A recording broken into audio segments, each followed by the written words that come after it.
फिर आया doctrine of lapse, यानी दत्तक संतान को उत्तराधिकारी न मानने की नीति।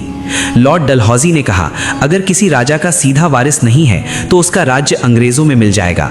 इससे झांसी, सतारा, नागपुर जैसी कई रियासतें हड़प ली गईं। यानी अंग्रेज सिर्फ लड़ नहीं रहे थे, वे कानून का मुखौटा पहनकर कब्जा कर रहे थे।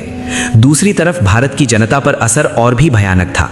किसानों पर लगान बढ़ता गया, अकाल आते रहे, लेकिन अंग्रेजों की प्राथमिकता राजस्व थी। भारतीय हस्तशिल्प तबाह होने लगे, खासकर बंगाल के बुनकर, जिनका मलमल दुनिया भर में मशहूर था, अंग्रेजी मशीनों के सामने टूट गए। भारत की संपत्ति धीरे धीरे बाहर जा रही थी।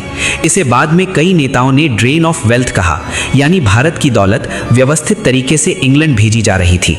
भारत सिर्फ शासित नहीं हो रहा था, भारत को निचोड़ा जा रहा था। लेकिन क्या भारतीयों ने विरोध नहीं किया? किया, और बहुत किया। दक्षिण में हैदर अली और टीपू सुल्तान ने अंग्रेजों को कड़ी टक्कर दी।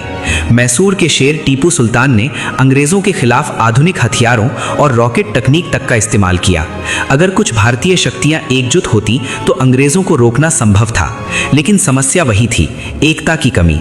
कई भारतीय शासक अंग्रेजों के खिलाफ लड़ने की बजाय अपने प्रतिद्वंद्वी भारतीय शासकों को हराने के लिए अंग्रेजों से हाथ मिला लेते थे।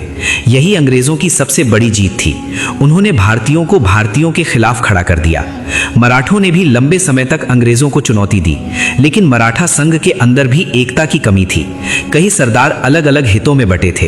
अंग्रेजों ने कूटनीति, रिश्वत, समझौते और युद्ध, हर हथियार का इस्तेमाल किया। धीरे धीरे मराठा शक्ति भी कमजोर हुई। सिख साम्राज्य महाराजा रंजीत सिंह के समय तक मजबूत रहा, लेकिन उनके बाद वहां भी राजनीतिक अस्थिरता बढ़ी और अंग्रेजों ने मौके का फायदा उठाया। यानी हर जगह एक ही पैटर्न था, पहले दोस्ती, फिर दखल, फिर फूट, फिर कब्जा। और इस तरह 19वीं सदी तक अंग्रेज भारत के बड़े हिस्से पर नियंत्रण जमा चुके थे। लेकिन सबसे बड़ा विस्फोट अभी बाकी था, 1857, वो साल जिसे कुछ लोग सिपाही विद्रोह कहते हैं, कुछ लोग भारत का पहला स्वतंत्रता संग्राम। अंग्रेजी सेना में भारतीय सिपाहियों की संख्या बहुत ज्यादा थी, लेकिन उनके साथ भेदभाव होता था। वेतन कम, सम्मान कम और आदेश अंग्रेजों के। ऊपर से नई एनफील्ड राइफल के कारतूसों कर चर्बी की अफवाह फैली कि उनमें गाय और सुअर की चर्बी इस्तेमाल हुई है। इससे हिंदू और मुस्लिम दोनों सिपाहियों में गुस्सा भड़क गया। लेकिन सच ये है, 1857 सिर्फ कारतूस का मामला नहीं था। ये सालों के अपमान, आर्थिक शोषण, धार्मिक डर, राजनीतिक कब्जे और असंतोष का विस्फोट था। मेरठ से चिंगारी उठी